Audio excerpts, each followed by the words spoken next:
LA 한인타운의 확산세가 커지면서 코로나19 경고문이 등장했습니다. 미국에서 첫 코로나19 감염자가 확인된 지 1년이 지난 후 상황은 더 악화됐습니다. 감염자가 발생한 초기 도널드 트럼프 전 대통령의 안일한 대응이 확산 원인으로 지목됐습니다. 한인단체가 백신 접종 예약에 어려움을 겪고 있는 한인들을 위해 지원 활동에 나섰습니다. 다음 주부터 남가주 일대에 2년치 강수량에 달하는 폭우가 쏟아질 전망입니다. 여러분 안녕하십니까? 1월 21일 목요일 첫 소식입니다. LA가 코로나19 환자 100만 명을 넘은 최초 카운티라는 오명을 기록한 가운데 한인타운 일대에는 바이러스 위험을 알리는 표지판까지 등장했습니다. 한국어를 포함해 4개 국어로 제작해 배포될 예정인데 표지판은 LA 곳곳 코로나가 가장 위험한 지역에 부착되고 이 중 한인타운 구간도 포함됐습니다. 팬데믹이 지속되면서 일부 해이해진 경각심을 잡을 수 있을지 주목됩니다. 김재은 기자의 보도입니다. 보행자 통행이 잦은 한인타운의 한 도로. 거리엔 노점상이 가득하고 일부 사람들은 마스크 착용 없이 다닥다닥 붙어 있습니다. 해당 지역에서만 무려 5천여 명의 코로나19 환자가 발생했습니다. 수차례 셧다운 조치에도 확산세 통제가 어려워지자 급기야 당국은 위험이 가장 높은 지역을 중심으로 코로나19 경고문을 부착하기로 했습니다. As of yesterday, we have more than 40,000 cases and more than 800 deaths. So that's alarming numbers. We want them to see that because we can be subtle in the message, but they might ignore them. We don't want them to ignore this message. 표지판은 한국어와 중국어 등 4개 국어로 제작됐으며 LA 곳곳에 100여 개가 설치됐습니다. 총 5개 지역 교차로에 등장했는데 도로 전체를 따라 설치된 것은 한인타운이 유일합니다. 해당 지역이 코로나19 위험 지역이란 경고문과 함께 마스크 착용 등 방역수칙 준수를 당부하는 문구가 적혀 있습니다. 사망자와 입원 환자도 증가하고 있다는 경고가 눈에 띕니다. 미국 내 첫 코로나 확진자가 발생한 지 1년이 지난 지금도 당국은 여전히 바이러스와 사투 중입니다. 이런 표지판이 필요할 정도로 주민들의 경각심도 많이 해이해진 분위기입니다. 꽤 오래됐잖아요. 그러고 나니까는 사람들이 해이해졌어요. 그러니까 여지껏도 안 걸렸는데 뭐 이런 식으로 나온다고. 그게 이제 문제가 되는 것 같아요. 그러니까 서로들 조심을 좀 해줘야 되는데 그냥 6피트 지키는데 별로 없어요. 그거 보세요. 막 뭉쳐 있잖아요. 표지판 설치 작업을 시작한 길세디오 LA 시의원은 코로나 위기가 끝난 게 아니라며 경각심이 여느 때보다 필요하다고 강조했습니다. 팬데믹이 아직 현재 진행형인 만큼 빠른 일상생활 복귀를 위해선 개개인의 방역 협조가 무엇보다 중요하다고 덧붙였습니다. MBC 뉴스 김재은입니다. 오늘이 미국에서 첫 코로나19 확진자가 발표된 지 정확히 1년이 되는 날입니다. 워싱턴주에서 처음으로 코로나19 환자가 파악되는데요. 그로부터 1년이 지난 후 감염자는 2,400만 명대로 늘었고 사망자는 40만 명에 달합니다. 이처럼 걷잡을 수 없이 퍼진 이유 가운데 하나로 정부의 허술한 대응이 지목됐습니다. 홍지은 기자의 보도입니다. 지난해 1월 20일 워싱턴주는 미국의 첫 코로나19 감염자를 확인했고 다음 날 발표했습니다. On January 20th, samples were confirmed by the CDC. 첫 번째 감염자는 2주 후 퇴원했고 한 달여 뒤인 2월 26일까지 15건의 확진 사례가 보고됐습니다. 확산 우려가 제기됐지만 도널드 트럼프 전 대통령은 곧 사라질 것이라고 확신했습니다. The 15 within a couple of days is going to be down to close to zero because we're ready for it. It is what it is. We're ready for it. We're really prepared. 미국의 코로나19 상황은 점점 악화되기 시작했습니다. 요양시설에서 집단 감염이 속출했고 병원 시스템은 넘쳐나는 환자로 마비됐습니다. 마스크 등 개인 보호 장비도 턱없이 부족했습니다. It's like we're going into a war with no protection. 의료진들이 마스크를 요구할 때 한편에선 마스크 착용 반대 움직임이 일었습니다. We're not anti-mask. We're not for masks. We're for choice. 바이러스가 확산하자 지난해 3월 중순 미 전역에 걸쳐 셧다운 조치가 내려졌습니다. 2주 더 빨리 문을 닫았다면 코로나 사망의 84%는 막을 수 있었을 것이란 분석도 나왔습니다. 외출과 모임을 자제하라는 보건당국의 명령에도 연휴 기간 동안 700만 명이 이동하면서 전 세계에서 가장 많은 감염자와 사망자 수를 기록하고 있습니다. When you don't have that unity across a country on a mission to reduce the impact of this pandemic, then it's going to be haphazard. 조 바이든 대통령은 취임 후 첫 행정명령으로 미국인들에게 100일 동안 마스크를 쓰라고 당부하는 등 코로나19 대응에 나섰습니다. 이외에도 백신 부족 사태와 변이 바이러스에 대한 대응에 관심이 집중되고 있습니다. 한편 CDC에 따르면 새해 이후 40만 명이 코로나19로 사망했고 앞으로 3주 안에 50만 명이 숨질 것으로 전망됐습니다. MBC 뉴스 홍지은입니다.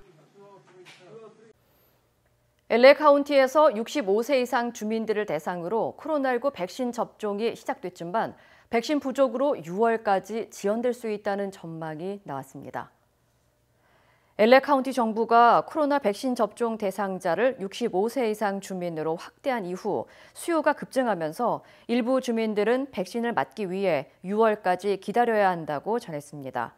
바바라 페러 LA 카운티 보건국장은 현재 사용 가능한 백신이 충분하지 않다며 첫 번째 백신을 맞은 사람들에 한해 두 번째 접종을 진행할 계획이라고 설명했습니다. 한편 오렌지 카운티는 오는 23일 백신 접종률을 높이기 위해 디즈니랜드에 이어서 알리소 비에호의 소카 대학에 대형 백신 센터를 개장할 예정입니다. 최근 고령층에게 백신 접종을 시작한 오렌지 카운티 지역에서 온라인 위주의 예약 시스템과 언어 서비스 지원의 한계로 많은 혼란을 겪고 있다는 내용 보도해 드렸는데요.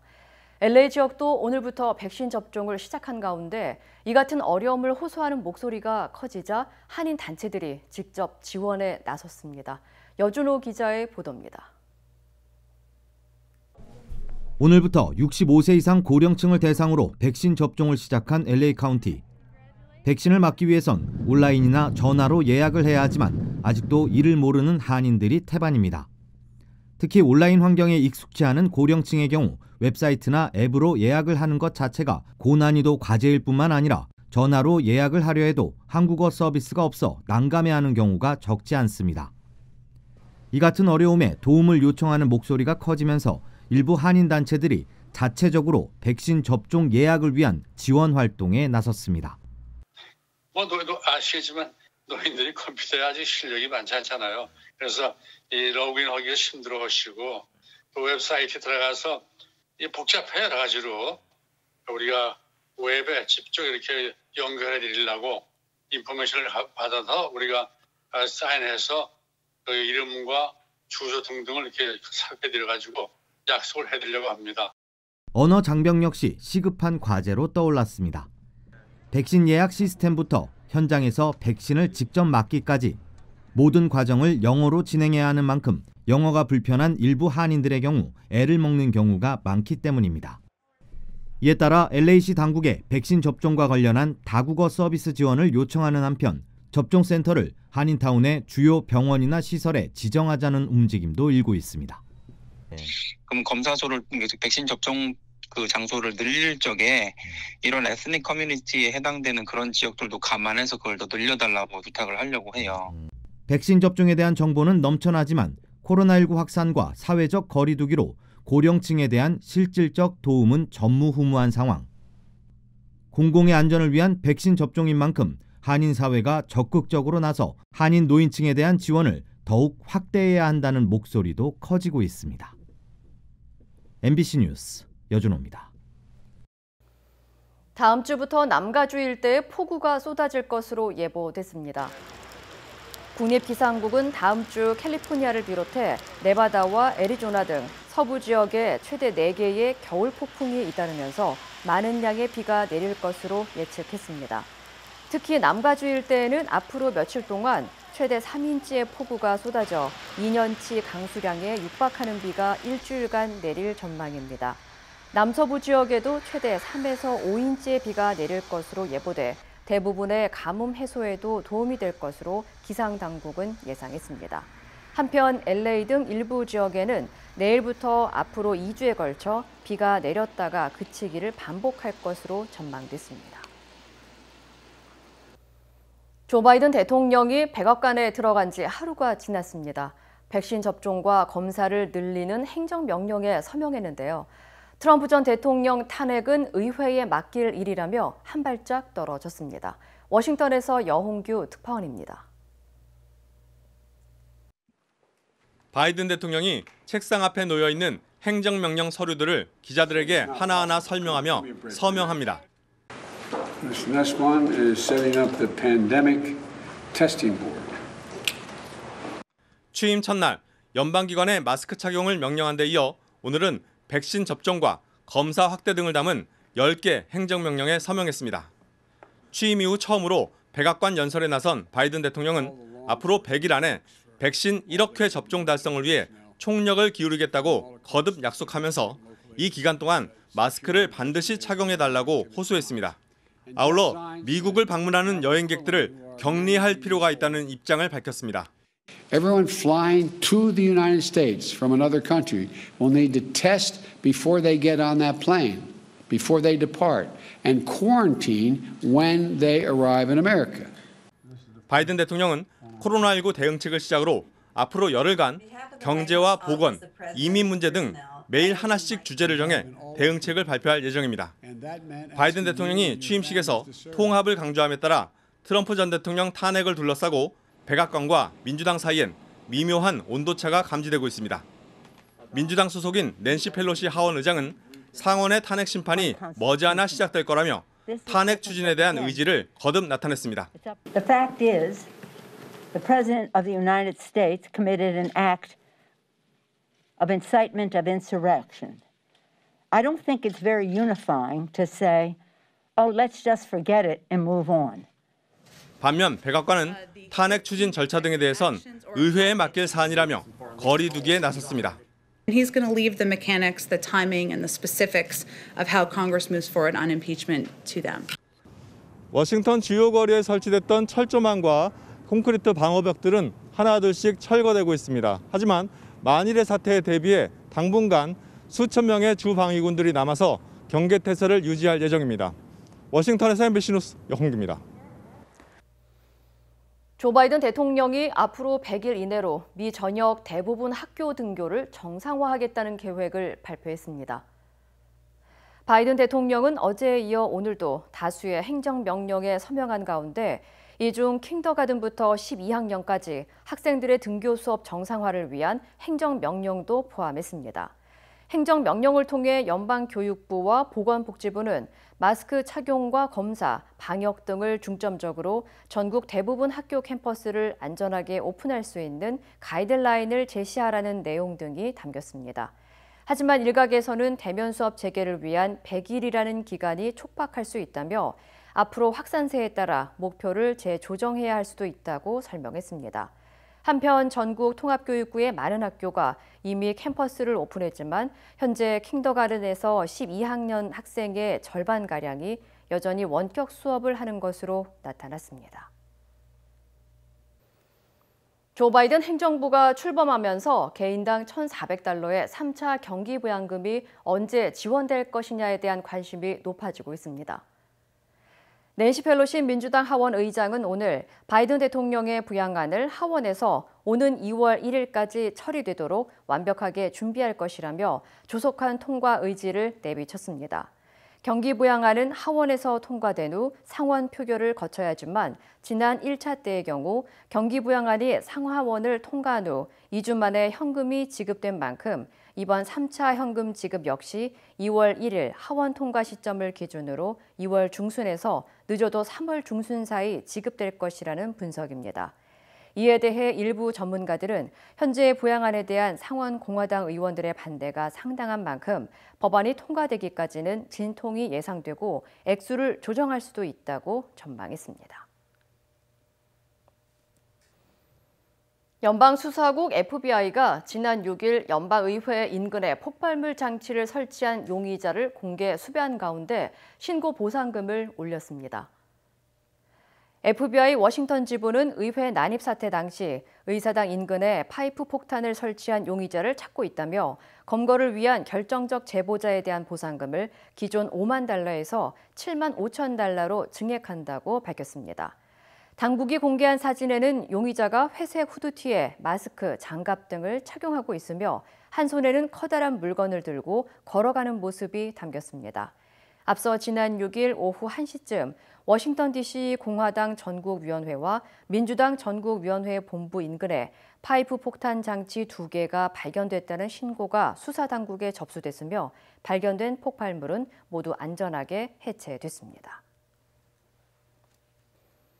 조 바이든 대통령의 취임식이 열린 후인 어젯밤 시애틀 다운타운에서 시위대 수십 명이 스타벅스 1호점에 시설을 부수고 난동을 부린 사건이 발생했습니다.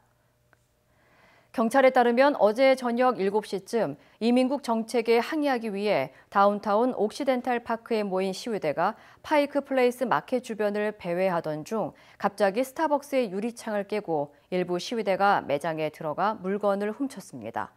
경찰은 이 가운데 3명을 강도 혐의로 현장에서 체포했다고 전했습니다. 한편 경찰은 인근 지역의 아마존 고 매장도 공격을 당해 파손됐다면서 증오 범죄로 추정된다고 덧붙였습니다. 변이 바이러스의 위력이 생각보다 더 심각합니다. 남아프리카 공화국의 병원 모습 보실 텐데요. 코로나에 걸렸다 완치된 사람에 피해 남아공 변이 바이러스를 감염시켜봤더니 항체라는 방패가 뚫렸다고 합니다. 백신도 효과가 떨어질 수 있다는 건데요. 김정원 기자가 보도합니다. 남아프리카 공화국의 한 병원. 주차장에 마련된 간이 침대에 누워 코로나19 환자들이 치료를 받고 있습니다. 밀려드는 환자들로 병상이 부족해져 주차장에 임시 진료소가 차려진 겁니다. It's a very painful situation because a person in casualty, for you to get a bed, someone must die. 최근 남아공의 하루 신규 확진자는 2만여 명으로 작년 7월 대확산 때의 2배 수준으로 폭증했습니다. 전염력이 기존보다 50% 강한 변이 바이러스 때문으로 추정되는데 이 바이러스는 완치자를 재감염시킬 위험도 높다는 연구 결과가 나왔습니다. 남아공 국립전염병연구소가 코로나 완치자 44명의 혈청에 변이 바이러스를 노출시켰더니 절반은 혈청에 있는 항체가 무력화됐고 나머지는 항체 반응이 약해졌습니다. 코로나 완치 후 항체가 생겨도 변이에 노출되면 또다시 감염될 수 있다는 이야기입니다. The new variant is not more severe. Studies suggest that natural antibodies are less effective. 이 때문에 남아공 변이가 지금까지 나온 백신의 효과를 낮출 수 있다는 우려가 나오고 있습니다. 남아공 연구팀은 새로운 백신 개발이 필요할 수 있다는 의견을 냈습니다. 우리 방역 당국도 연구에 착수했습니다. 국내에서 이제 개발되는 치료제라든가 아니면 백신과 관련해서 항체가 어떻게 형성되는지 그리고 면역 반응이 어떻게 되는지 이런 부분에 대해서 연구를 진행할 예정입니다. 화이자 측은 기존 백신이 일단 영국발 변이에는 효과가 있는 것으로 나타났다며 며칠 안에 남아공 변이에 대해서도 분석 결과를 공개하겠다고 밝혔습니다. 현재 남아공 변이는 20개국 이상에 퍼져 있고 국내에서도 2명의 감염자가 확인됐습니다. MBC 뉴스 김정원입니다.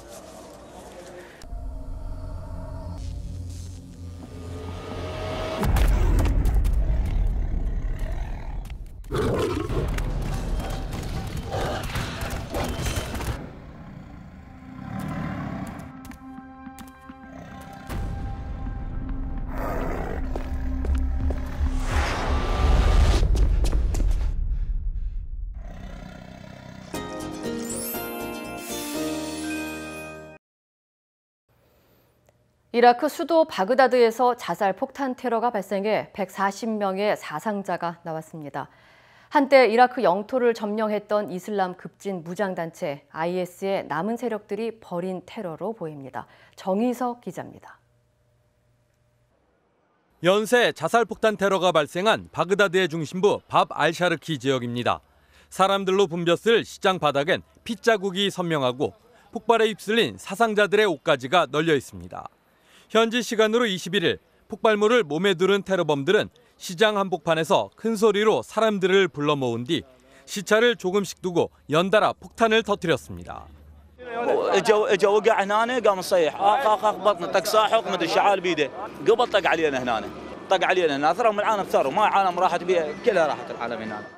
이번 자살 폭탄 테러로 지금까지 최소 32명이 숨지고 110명이 부상을 입은 것으로 파악됐습니다. 실신을 운구하는 수백 명의 바그다드 시민들은 희생자를 애도하며 폭탄 테러범을 한 목소리로 규탄했습니다. 현재 테러의 배후를 자처하는 단체는 나타나지 않았지만 이라크 군 당국은 순위파 극단주의 테러 단체인 IS의 소행이라고 밝혔습니다. ما تجمعت حول الناس لإسعافه بغيرة العراقيين وشهامتهم حتى فجر نفسه وسط الناس. IS는 2014년 이라크 국토의 3분의 1을 점령하며 세력을 떨쳤지만 미국이 주도하는 연합군의 공세에 밀려 지난해 3월 최후의 거점이었던 시리아 바구즈를 함락당한 뒤 공식적으로 패망했습니다. 하지만 남은 세력들이 재기를 노리며 테러를 이어가고 있는 것으로 알려졌습니다. 오는 3월 이라크 방문 계획을 밝혔던 프란치스코 교황은 이번 폭탄 테러에 대해 야만적인 행위라며 강한 어조로 규탄했습니다. MBC 뉴스 정희석입니다.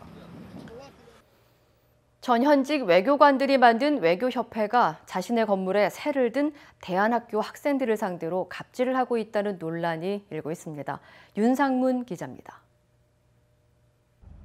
서울 사당역 인근 한적한 공원 주변. 전현직 외교관들이 공익 목적으로 운영하는 한국외교협회의 건물이 있습니다. 한 대안학교가 2019년 초부터 이 건물 3층과 4층을 임대해 쓰고 있습니다. 초등학교 저학년부터 20대 초반까지 70여 명의 교실과 기숙사 공간입니다. 건물 관리 직원이 3층 엘리베이터 버튼을 드라이버로 돌리고 있습니다. 낮 12시, 이날 허락된 시간은 여기까지였습니다. 뭐 하시는 거예요? 12시까지. 그래서 여기서 잠그시는 거예요? 여기서도 잠그고 한국에서 잠그고. 중앙 출입문엔 학생과 교사는 얼씬도 하지 못하게 돼 있습니다.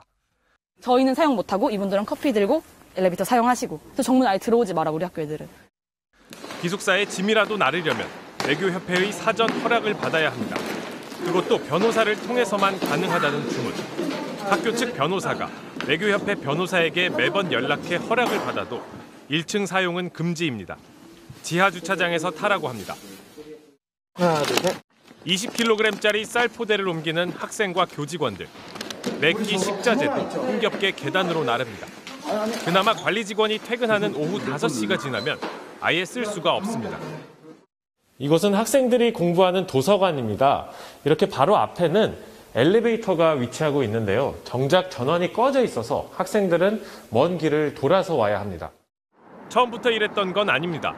지난해 초 수익을 위해 기숙사 시설을 폐지하겠다는 공약을 낸 전직 주일 대사가 새 협회장으로 취임하면서 달라졌습니다. 한 달 만에 엘리베이터와 출입구, 2층 여자 화장실 사용이 금지됐습니다. 3층 식당 역시 닫으라는 요구를 받았습니다. 냄새가 난다는 게 이유였습니다. 도대체 왜 저러실까? 학생들이 더 많아지고 늘어나고 이런 게 너무 싫대요. 한 공간에 있는 게 너무 싫대요. 급기야 지난주엔 학생들이 운동장으로 쓰던 공간을 철문으로 막아버렸습니다. 참다 못한 학생들이 엄동설안에 1인 시위에 나섰습니다. 외교관들이라고 해서 되게 좀 멋있는 분들이고 그런 건 줄 알았는데 조금 실망한 부분이 없죠. 회장을 포함해 임원 6명 중 5명이 전직 대사인 외교협회가 왜 이렇게 하는지 묻기 위해 직접 찾아가 봤습니다. 답변을 거부하던 협회 측은 홈페이지에 입장을 올렸습니다. 학교 측이 건물을 무질서하게 사용했고 계약 때보다 학생 수도 늘었다면서 코로나로 60, 70대 회원들이 아이들과 한 공간에 있는 것이 위험에 내린 조치라는 주장. 그러면서 애초 엘리베이터와 본관 통로, 운동장 등은 계약에 포함돼 있지 않았고 변호사를 통해 법적으로 해결하겠다고 밝혔습니다. 근데 엘리베이터가 정작 필요한 건 3층이잖아요. 임대차 계약에서 엘리베이터를 사용하지 않는다라는 별도의 특약이 있어야. 계약 기간은 아직 3년 더 남았습니다. 학생들은 노련한 어른들의 고사 작전이 아닌지 의심하고 있습니다. MBC 뉴스 윤상문입니다. 쇼트트랙 국가대표 심석희 선수를 어렸을 때부터 성폭행해온 혐의로 조재범 전 코치에게 1심에서 징역 10년 6개월이 선고됐습니다. 임명찬 기자입니다. 2018년 평창 동계올림픽이 열리기 한 달여 전 여자 쇼트트랙의 간판 심석희 선수가 갑자기 선수촌을 무단 이탈했습니다.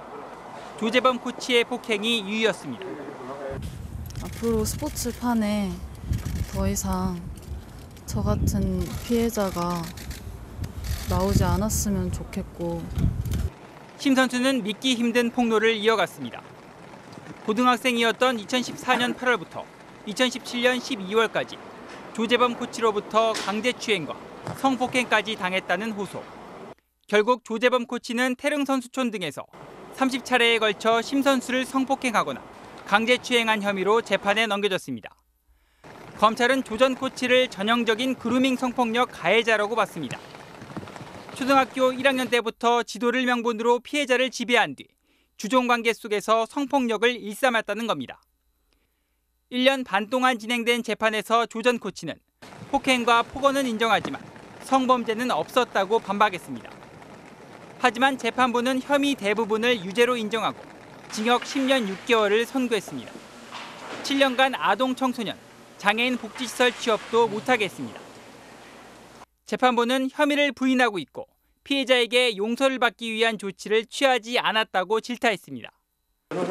판결 직후 심 선수 측은 더 엄한 처벌이 있어야 한다고 말했습니다. 구형량이 20년인 거에 비해서 10년 6개월 나온 것은 좀 너무 낮지 않나.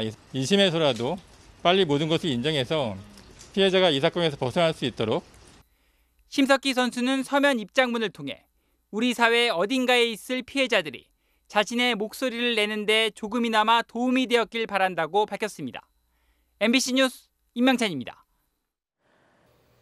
조 바이든 대통령이 러시아와 신전략 무기 감축 협정인 뉴스타트의 5년 연장을 추진 중이라고 워싱턴 포스트가 보도했습니다.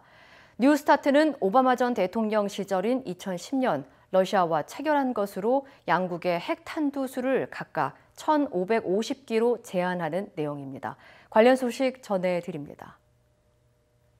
이 협정은 내달 5일 만료되는데 트럼프 전 대통령이 협정 대상에 중국을 포함할 것을 요구했고 중국이 이를 거부하면서 연장 여부가 불투명했는데요. AP통신은 미국이 러시아의 협정 연장을 제안했고 러시아는 기존에도 이 안을 지지했기 때문에 협정이 연장될 것으로 보인다고 전했습니다. 또한 바이든 대통령은 취임 후 비시민권자 추방을 100일간 유예하기로 결정하고 멕시코 국경 장벽 건설을 중단하는 등 트럼프 전 행정부의 강경 이민 정책을 뒤집고 있는데요. 미국에 가지 못하고 국경 아래 멕시코에 발이 묶였던 이민자들은 희망에 가득 찼고 멕시코 대통령 역시 국경 장벽 건설 중단은 매우 잘된 일이라며 환영의 뜻을 전했습니다. 영화 터미네이터로 유명한 미국 할리우드 스타 아놀드 슈워제네거가 코로나19 백신을 맞은 뒤 팬들에게 강렬한 한마디를 남겼습니다. 누적 감염자 100만 명을 넘긴 LA 카운티는 20일부터 기존 75세 이상에서 65세 이상으로 백신 접종 대상을 확대했는데요. 74세인 슈워제네거는 현지 시각 21일 백신을 맞으면서 이 장면을 찍어 자신의 소셜미디어에 올렸습니다. 영상 속에서 그는 영화 터미네이터2 심판의 날에 나왔던 대사를 인용해 살고 싶다면 나를 따라와라고 말하면서 팬들에게 백신 접종을 당부했는데요. 또한 오늘은 매우 좋은 날이라며 백신 접종을 기다리면서 행복했다고 덧붙였습니다. 토마스 바흐 국제올림픽위원회 IOC 위원장이 올 여름 예정대로 도쿄올림픽이 열릴 것이고 대안은 없다고 밝혔습니다. 지난해 일본은 코로나19 여파로 올림픽 개최를 넉 달 앞두고 1년 연기했는데요. 최근 일본에서 코로나19가 다시 확산하면서 올림픽을 다시 연기하거나 관중 없이 치러야 한다는 여론이 나오고 있습니다. 하지만 바흐 위원장은 현 시점에서 도쿄올림픽이 오는 7월 23일에 개막하지 않을 이유가 없다면서 대안은 없고 올림픽 경기를 안전하고 성공적으로 치르는 데 전념할 것이라고 밝혔습니다. 한편 어제 발표된 일본의 코로나19 신규 확진자는 5,600여 명으로 사흘째 5천 명대를 기록했고 누적 확진자는 35만 명을 넘어섰습니다. 세계 최대 백신 제조 회사인 인도 세럼 인스티튜트 SII 공장에서 불이 났습니다. 이번 화재는 공장 단지 내 신축 중인 설비에서 발생했는데요. 3시간가량 진화 작업 끝에 불길은 잡혔지만 잔해 속에서 건설 노동자 5명이 숨진 채 발견됐습니다. SII는 인도에서 아스트라제네카의 코로나19 백신을 생산하고 있고 SII가 생산한 물량은 인도를 비롯해 방글라데시와 네팔 등 주변국으로 공급되고 있는데요. SII 최고 경영자는 가동 가능한 다른 설비를 또 갖고 있다면서 백신 생산에는 손실이 없을 것이라고 밝혔습니다.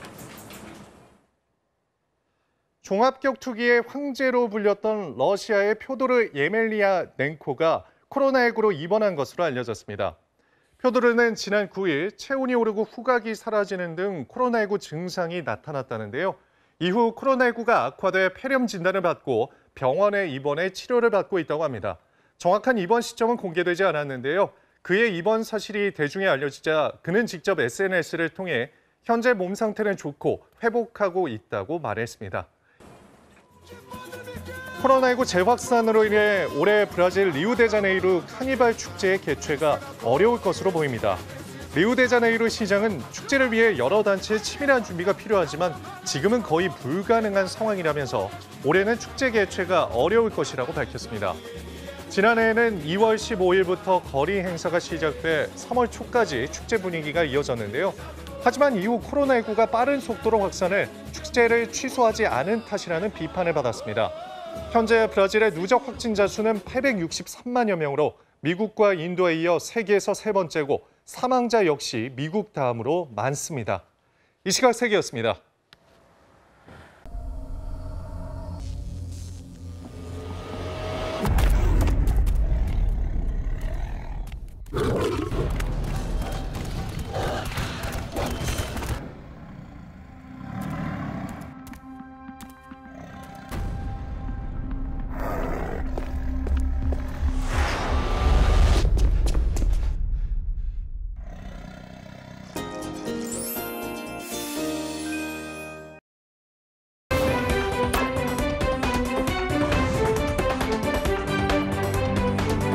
인터넷과 SNS에서 화제가 된 이슈를 전해드리는 투데이 이슈톡 시간입니다. 조 바이든 제46대 미국 대통령의 취임식에서 유독 카메라에 자주 잡힌 인물이 있었는데요. 이슈톡 첫 번째 키워드는 바이든 경호 책임자는 한국계입니다. 전용 차량에서 내려 의회로 향하던 순간에도 퍼레이드 행사에서도 그림자처럼 바이든 대통령의 뒤를 따라다니고 있는 이 남성. 대체 누구인지 궁금증이 증폭되는데요.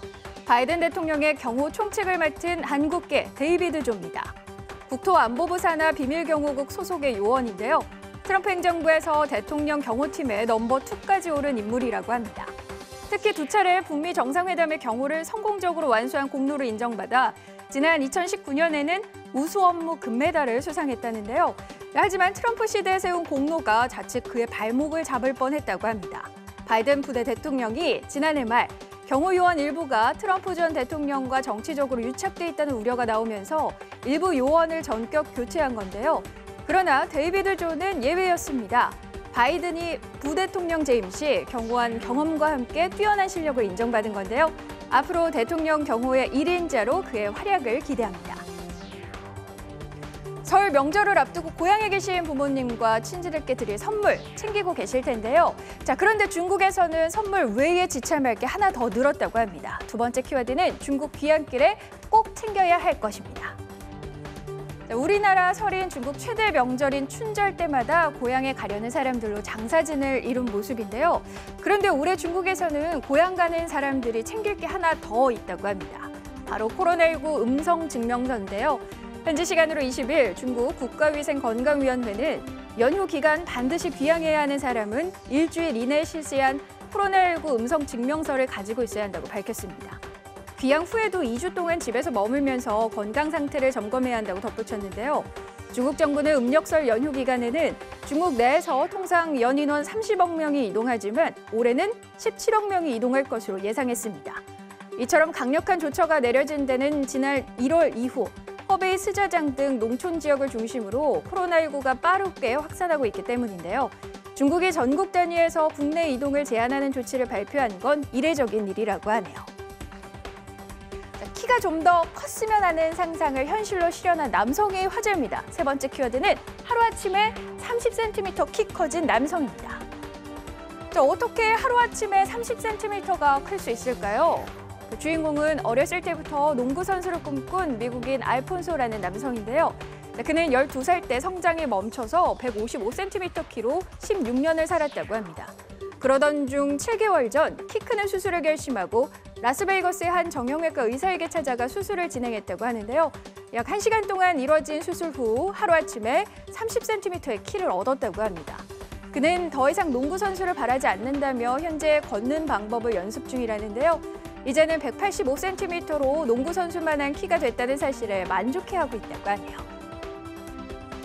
스마트폰이 이제는 단순한 전화만 받는 게 아닌 것 같습니다. 방어의 수단도 되고 있다는데요. 무슨 말일까요? 네 번째 키워드입니다. 스마트폰으로 강도 물리치는 법입니다. 콜롬비아의 한 버스 안인데요. 여성이 버스 안에서 스마트폰을 응시한 채 라이브 방송 중입니다. 그런데 뒤에 앉은 남성들과 설전을 벌이는 게 분위기가 심상치 않은데요. 알고 봤더니 수상쩍은 남성들은 버스에 올라탄 강도들이었습니다. 강도들이 승객들의 돈을 갈취하려고 하자 여성은 재빨리 라이브 방송을 통해 이들의 행태를 실시간 방영한 건데요. 강도들도 라이브 방송이 켜지자 행동이 위축됐는지 뒷문으로 달아났다고 합니다. 자신들의 모습이 만천하에 알려지는 걸 눈치챘나 보네요. 밤에 뜨는 달빛을 만들어내는 무지개는 어떤 모습일까요? 다섯 번째 키워드입니다. 달빛보다 빛나는 밤 무지개. 어두운 야경과 어우러져 신비로운 분위기를 자아내는 오묘한 무지개. 미국 캘리포니아 대학교의 한 연구원이 지난해 12월 자신의 자택 마당에서 촬영한 밤 무지개인데요. 이 무지개는 달빛에 반사된 달빛에 의해서 만들어진다고 합니다. 무지개가 태양 반대편 하늘에 생기는 것과 마찬가지로 밤 무지개 역시 달의 반대편 하늘에 나타난다는데요. 달에서 반사되는 빛이 매우 약하기 때문에 밤 무지개는 일반 무지개보다 희미하다고 합니다. 사람의 눈이 그 빛을 인식하기 어려워서 실제로 봤을 때는 뿌연 모습밖에 볼 수 없다고 하는데요. 달빛이 강할수록 만들어지기 쉽기 때문에 보름달 근처에서 쉽게 관찰이 되고요. 주로 폭포 주위에서 발견할 수 있다고 합니다. 빛 공해와 달의 고도 등 조건이 까다로운 탓에 매우 보기 힘든 희귀한 현상이라고 하네요. 가위 하나로 기적을 선물한 주인공이 있는데요. 마지막 키워드입니다. 노숙자 변신시키는 프랑스의 이발사. 덥수룩한 머리와 가슴까지 내려온 수염, 노숙자인 이 남성의 변신이 시작되는데요. 와, 같은 사람 맞나요? 180도 바뀐 모습에 입이 떡 벌어집니다. 프랑스 이발사 다비드 코다 씨는 거리 노숙인들의 머리를 다듬어주는 봉사활동을 이어가고 있는데요. 노숙인의 머리를 만진 지도 벌써 7년째. 현지 봉사단체의 노숙인 무료 급식 활동에 참여한 걸 계기로 일요일마다 거리 노숙인들의 머리를 무료로 다듬어주게 됐다고 합니다. 유명 인사를 고객으로 둔 다비드 코다 씨는 노숙인도 내게는 똑같은 손님이라며 몇 번의 가위질로 누군가를 행복하게 해줄 수 있다는 건 정말 멋진 일이라고 말했는데요. 이런 게 착한 재능 기부 아닐까요? 투데이 이슈 톡이었습니다.